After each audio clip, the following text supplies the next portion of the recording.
ओम शांति। नवरात्रि की 3 दिव्य कथाएं।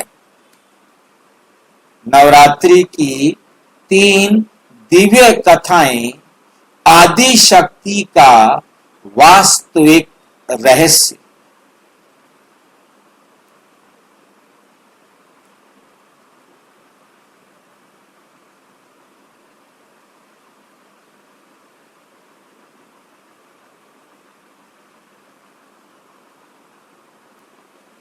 नवरात्रि से संबंधित 3 प्रसंग आज हम चर्चा करेंगे। नवरात्रि से संबंधित 3 प्रसंगों की। क्यों सुनाई जाती हैं ये कथाएं?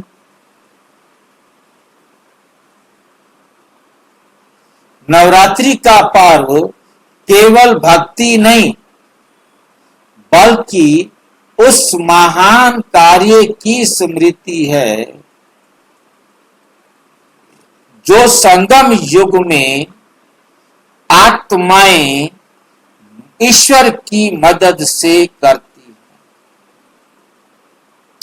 ईश्वर की मदद से करती है। पहला प्रसंग, मधु और कैटभ का विनाश। पहला प्रसंग क्या है? मधु और कैटभ का विनाश। ये स्कंद पुराण में कहानी है। कहा गया है कि चतुर्युगी के अंत में मधु और कैटभ नामक असुरों ने देवी देवताओं को बंदी बना लिया था।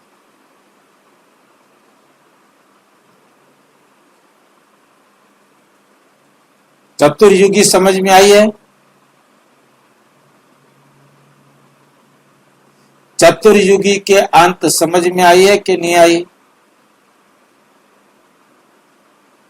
चतुर्युगी का अंत का क्या मतलब है?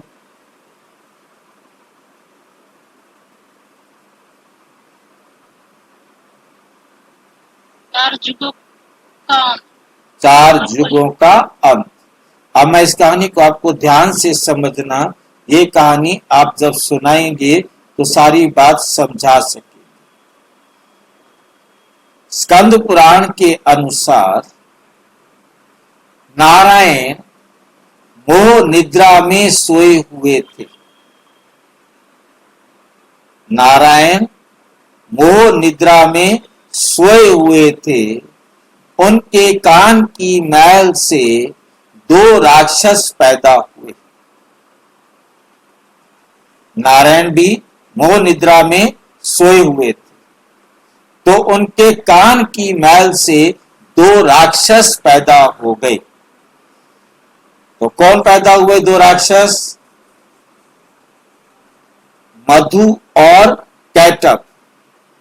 मधु माना मीठा और कैटभ माना कड़वा। मधु माना मीठा और कैटभ माना कड़वा। तो 5 विकारों को 2 हिस्सों में बांट दिया। अब जरा पहले हम विचार करेंगे, क्या कान की मैल से भी राक्षस पैदा हो सकते हैं? क्या समझते हो? कान की मैल से राक्षस पैदा हो सकते हैं?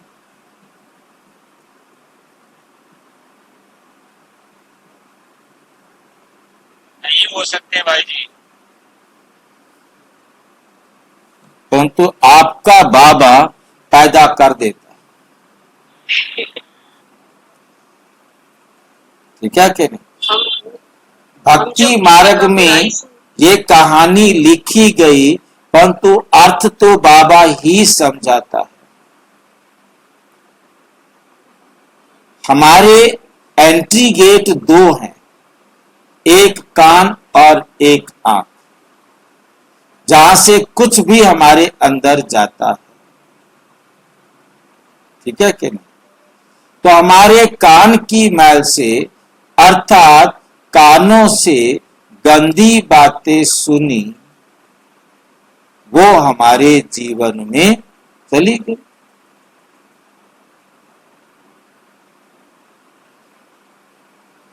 मोह और लोभ, ये मीठे राक्षस है, और काम, क्रोध और अहंकार ये कड़वे राक्षस है। ये कान की मैल से ही पैदा होते हैं। जब बहुत सारे भाई बहन ये प्रश्न पूछते हैं कि जब सतयुग में सब सतो प्रधान थे, फिर ये बुराइयां आई कहां से?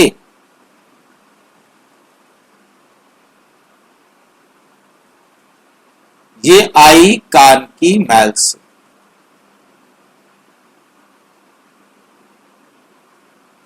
गलत बातें सुनी और वो जीवन में आ गई।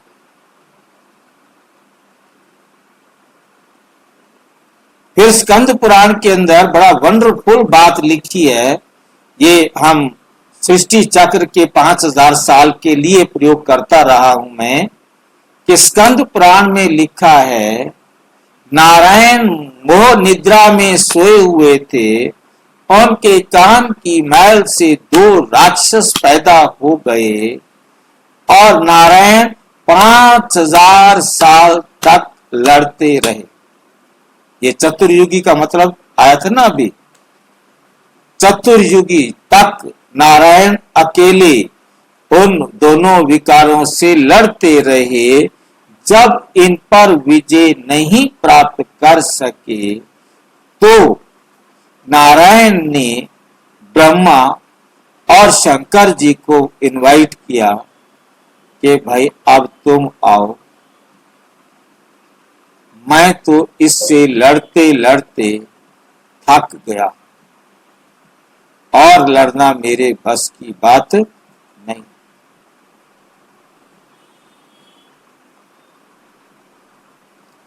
अब ब्रह्मा, विष्णु और नारायण, ब्रह्मा, शंकर और नारायण, इन तीनों ने मिलकर, स्कंद पुराण के अनुसार तीनों ने मिलकर ज्योति से दुर्गा को उत्पन्न किया।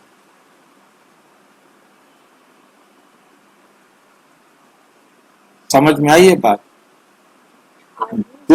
दुर्गा ने फिर इन राक्षसों का वध किया।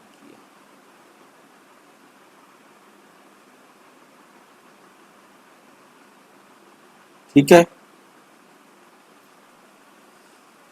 तो ये पहली कहानी समझ में आई है।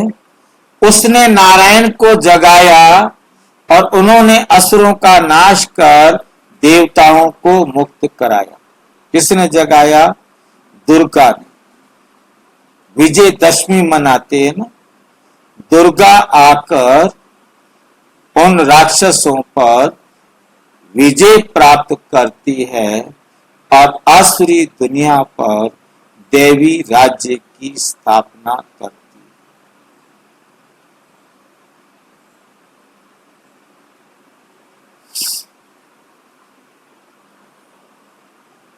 18 अक्टूबर 1965 की मुरली में बाबा ने कहा, शक्ति रूपी माताएं ही असुर प्रवृत्तियों पर विजय प्राप्त करती हैं। मधु, कैटब, असुर कोई मनुष्य नहीं है। ये कोई मनुष्य नहीं है, बल्कि ये विकार रूपी शत्रु हैं जो सुनने से प्रवेश कर जाते। गंदी बातें सुनी और प्रवेश हो गए। हाँ जी भाई जी, मधु और कैटब को कौन मारा, नारायण या दुर्गा? दुर्गा ने। और नारायण को जगाया लिखा था? नारायण तो ये नारायण तो कहानियां तो जैसे भी लिखते हैं, नारायण मोह निद्रा में सोए हैं, उनकी कान की मैल से 2 राक्षस पैदा हो गए। 5000 साल तक नारायण उन राक्षसों से लड़ता रहा। जब उन पर विजय नहीं पा सका तो उसने शंकर और ब्रह्मा को पुकारा, आओ भाई मेरे को बचाओ इन राक्षसों से। तो उन्होंने आकर तीनों ने मिलकर ज्योति से दुर्गा को उत्पन्न किया और दुर्गा ने इन राक्षसों का वध किया। ये तो स्कंद पुराण कहता है। परंतु ज्योति से दुर्गा उत्पन्न होना माना ज्योति से परम पिता परमात्मा से हम आत्माएं अपने अंदर उन आसुरी संस्कारों का नाश करने वाले संस्कार बनाते हैं, गुणों को धारण करते हैं और उनका वध करते हैं। आसुरी दुनिया का क्या करते हैं? वध कर देते हैं। आसुरी दुनिया को पकड़कर राज्य के हवाले कर देते हैं। तो कोई ना तो करेगा ना काम।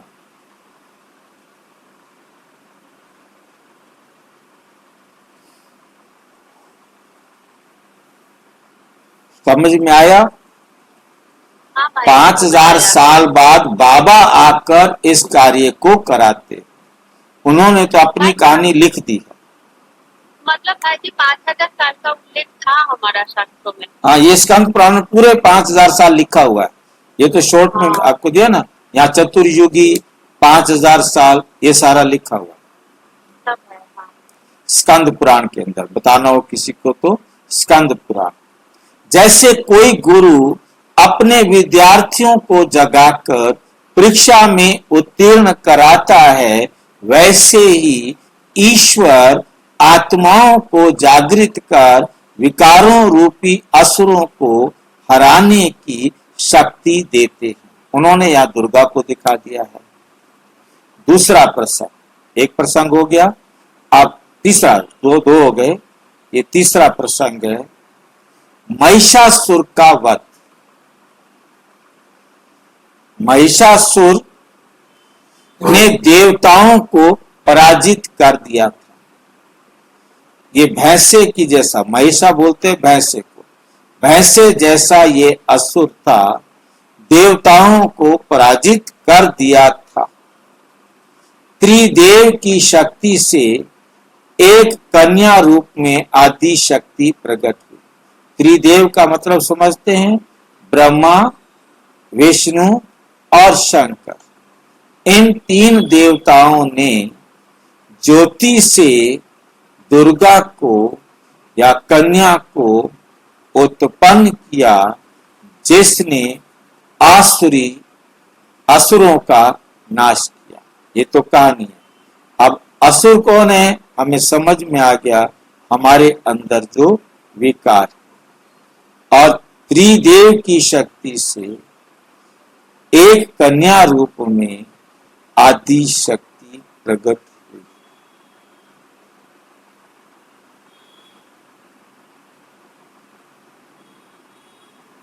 त्रिदेव की शक्ति से एक कन्या रूप में आदि शक्ति प्रकट हुई। कहानियां बना रखी हैं कपूरे।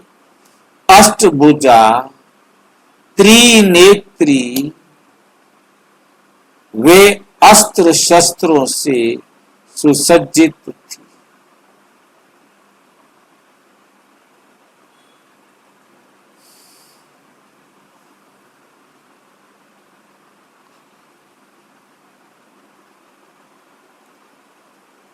अष्टभुजाधारी थी, त्रिनेत्री थी, अस्त्र शस्त्र से सुसज्जित थी। उसने महिषासुर का वध किया और देवताओं को मुक्त कराया।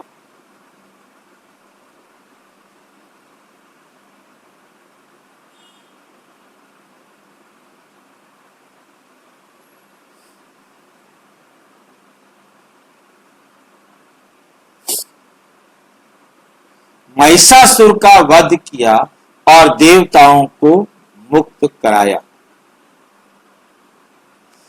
2 अक्टूबर 1970 को बाबा ने कहा, दैवी रूपा माताएं ही संगम युग पर योग बल से आसुरी प्रवृत्तियों को समाप्त करती है, महिषासुर विकारों का प्रतीक। महिषासुर विकारों का प्रतीक है। भाई जी देवी रूपा कौन है? हाँ जी, रूपा क्या नाम है क्या? देवी रूपा माताएं आप सब, बाबा की मुरली है ये। देवी रूपी माताएं ही संगम युग पर योग बल से असुर प्रवृत्तियों को समाप्त करती हैं। महिषासुर विकारों का प्रतीक है।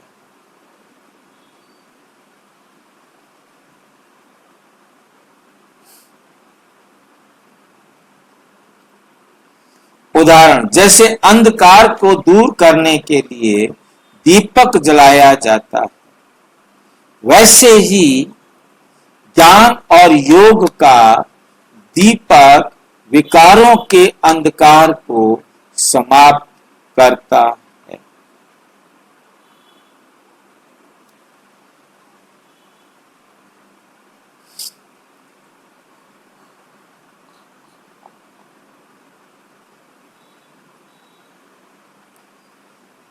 तीसरा प्रसंग,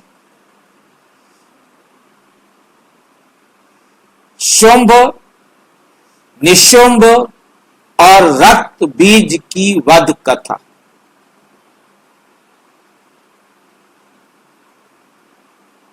ये तीन राक्षस हैं, तीनों की कथा। शुंभ निशुंभ नामक असुरों ने देवताओं को परेशान किया। राक्षस हैं, क्या करेंगे?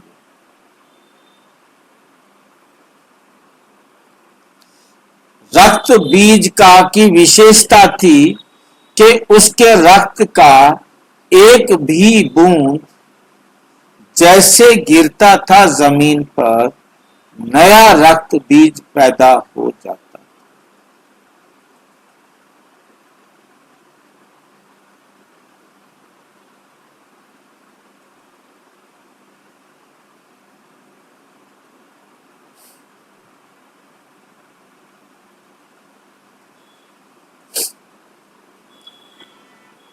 ये बात समझ में आई है कि रक्त बिंदु क्या है? रक्त बीज भी कहते हैं, रक्त बिंदु भी कहते हैं। उसको वरदान मिला हुआ था कि उसका खून, जहां खून की बूंद गिरेगी, एक नया रक्त बीज या रक्त बिंदु राक्षस पैदा हो जाएगा। अब दुर्गा ने सोचा नहीं, उसने उसकी गर्दन काट दी। अब गर्दन तो काट दी, अब होता क्या? जहां जितनी खून की बूंदें गिरी, उतने राक्षस पैदा हो गए। अब उन राक्षसों में कलेक्टिव करते करते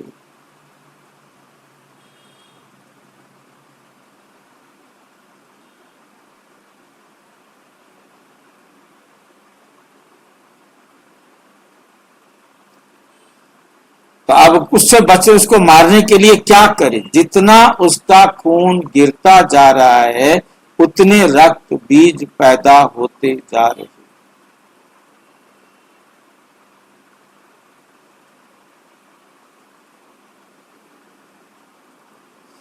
आदि कुमारी दुर्गा कहो प्रकट हुई, उसके विकराल रूप से काली प्रकट हुई।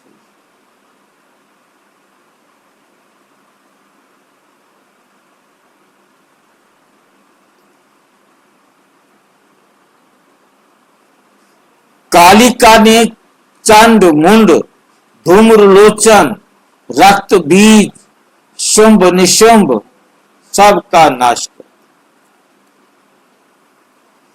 रक्त बीज का अर्थ ही है एक बुरी आदत। इसके लिए मैं आपको एग्जाम्पल देता हूं। एक बार टेलीविजन पर मैंने देखा, क्योंकि दूध पॉलीपैक में आता है। अब उस पॉलीपैक दूध में से दूध कैसे निकालते और पानी कैसे डालते,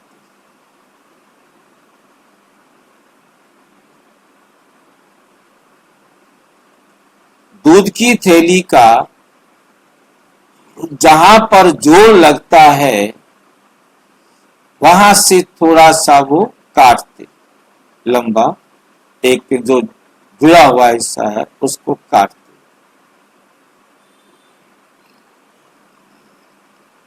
और उसमें से 100-200 ग्राम दूध निकाल लेते, आधा किलो की थैली है तो, और उसकी जगह पर पानी डाल के दोबारा पैक कर देते।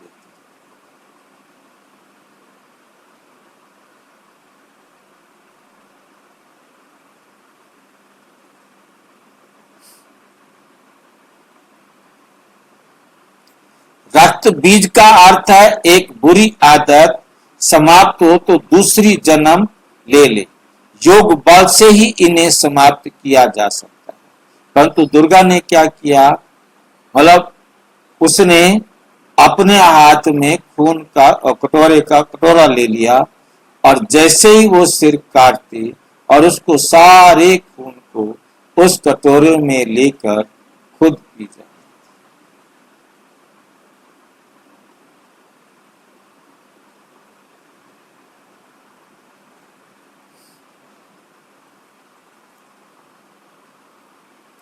उदाहरण के लिए, जैसे एक खेत में खरपतवार की जड़ से उखाड़ा जाए ताकि एक भी बीज ना बचे, वैसे ही योग बल से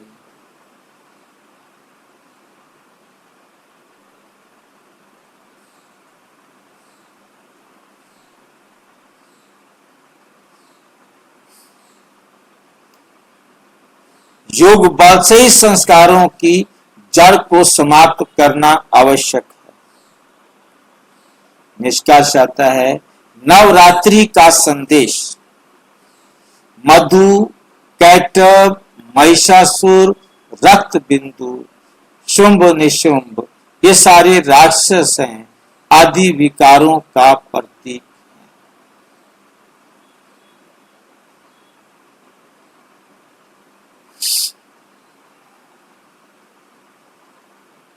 मधु, कैटभ, महिषासुर, रक्त बिंदु आदि विकारों के प्रतीक हैं। इन पर हमें विजय प्राप्त करनी है। आदि शक्ति आत्माओं की वे शक्ति हैं जो ज्ञान में सॉरी जो ज्ञान और योग से बुराइयों का अंत करती, जो यज्ञ और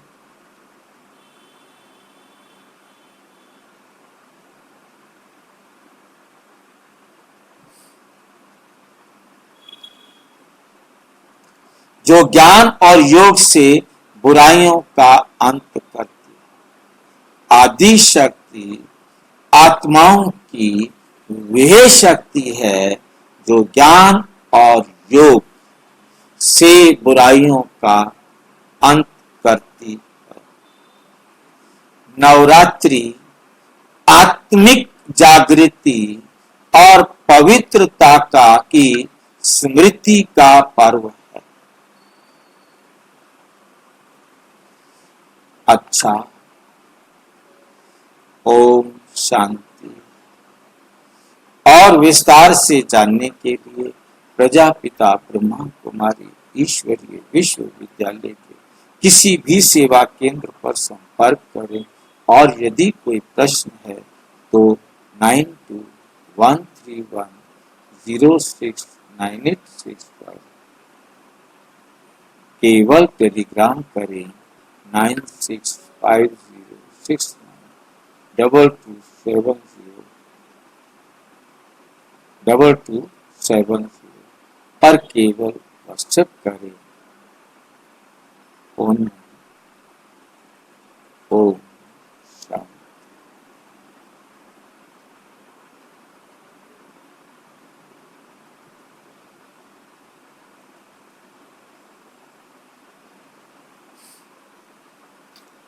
शांति। ओम शांति।